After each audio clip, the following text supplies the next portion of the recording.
Hi guys, quick video today outside my planned Friday and Sunday uploads just to talk about the new Palworld ULTRAKILL collab Home Sweet Home, which dropped in the early hours of the morning here in the UK. This update is smaller than previous updates as Pocket Pair said, but what we have been given is excellent. There's a new raid boss, ULTRAKILL collab armors, base painting has been added alongside some other quality of life improvements, and I'm sure there are some currently undiscovered surprises too. The first thing I want to say is that I absolutely love the build menu screen's overhaul. Everything is so much more organised and sleek, and we can access the new paint mode very easily from here.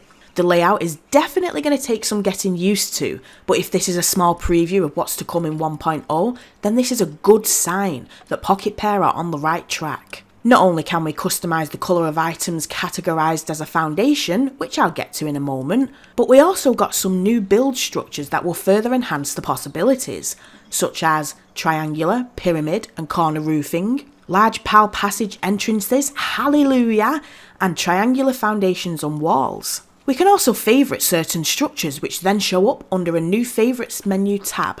Pretty cool feature that provides quick access to frequently used structures. Something you might not have noticed is that when placing structures at your base, we can now see a red arrow showing which way around it should be placed, which is so great since the amount of times I've placed something backwards and had to rebuild it is ridiculous.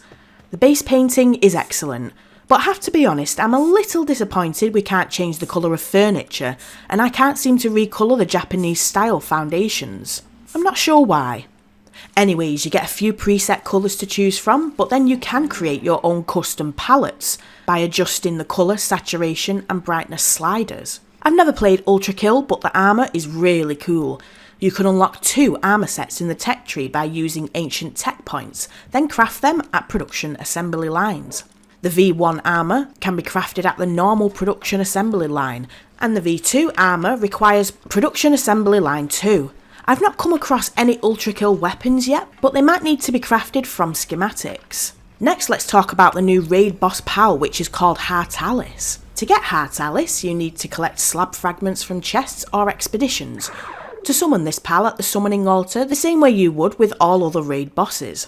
It's a water and grass type pal and has moments where you will need to break its barrier using fire and electric moves. It also completely refills its health twice when you are close to beating it, which annoyed me so much, but I'll get you next time, Heart Alice, now that I know how much of a cheeky bugger you are. One thing that surprised me is that when you try to summon the pal, you are now given the option to summon at your base or enter a summon arena of sorts. I chose the arena, not realising that the pals I had deployed at my base to take on this new raid boss would not be transported to the arena with me, even though my pal box was and we were in the same location. Definitely something to bear in mind. One thing I also want to make people aware of is that after I got this update, for the first time in a long time, I also got the World Save Data Error prompt on PS5 Pro. I hope this issue does not persist, but last time I had to sever the connection between my PS5 and the save cloud to stop the game trying to auto-sync, load a previous save, and then manually sync to the cloud ever since. So that's just something to be aware of. If you have had the World Save Data issue previously, then it might re-emerge after this update. But I'm sure Pocket Pair will continue to work towards resolving the issue that only seems to affect people playing on PS5.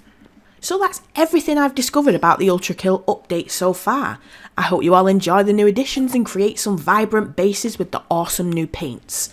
That's certainly what my time is being spent doing for the next few days. Before I go, I just want to say thank you so much for your support with this new channel. The organic growth so far has been insane.